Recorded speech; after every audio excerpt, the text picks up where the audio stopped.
Civil Srikanth ಪೇಜ್ನ follow ಮಾಡಕತ್ತೀರಿ. ಯೂಟ್ಯೂಬ್ನ್ಯಾಗ ಹೋಗಿ ಸಬ್ಸ್ಕ್ರೈಬ್ ಮಾಡ್ರಿ, ಲಿಂಕು ಬಯೋದಾಗ ಐತೆ ನೋಡ್ರಿ. ಹರೇ ಕೃಷ್ಣ ಕೃಷ್ಣ ಕೃಷ್ಣ ಹರೇ ಹರೇ, ಹರೇ ರಾಮ ರಾಮ ರಾಮ ಹರೇ ಹರೇ. ಹೇಗಿದ್ರಿ ಎಲ್ರು? ಚೆನ್ನಾಗಿದ್ದೀರಾ? ಹೆಂಗ್ರಿ ಗೊತ್ತಾಗ್ಬೇಕು ನನಗೆ, ಕಾಮೆಂಟಲ್ಲಿ ಹಾಕ್ರಿ ಚೆನ್ನಾಗಿದೀವಂತ. ಏನೋ ನೋಡ್ತಿದ್ದೆ ರೀಸೆಂಟಾಗಿ, ಒಂದೆರಡು ಲೈನ್ಸ್ ಬಂತು, ಬರೆದಿಟ್ಕೊಂಡಿದ್ದೆ, ಹೇಳ್ತೀನಿ ತಡ್ರಿ. God has given you the vision, give him the discipline.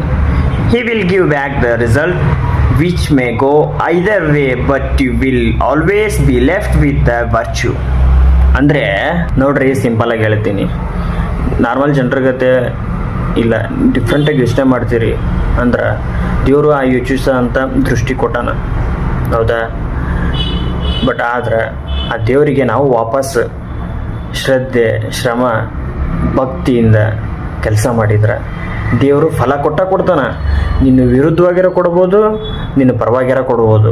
ನಿನ್ನ ವಿರುದ್ಧವಾಗಿ ಕೊಟ್ಟ ಹಠ, ಛಲ, ಯೋಚನೆ ಮಾಡು ಹೆಂಗೆ ಜೀವನ ಮಾಡ್ಬೇಕು ಅನ್ನೋದು ಕಲಿಸ್ತತಿ. ಆ ಹಠದಿಂದ ನೀನು ಬೆಳೆತಿ, ಜೀವನ ಮಾಡೇ ಮಾಡ್ತಿ.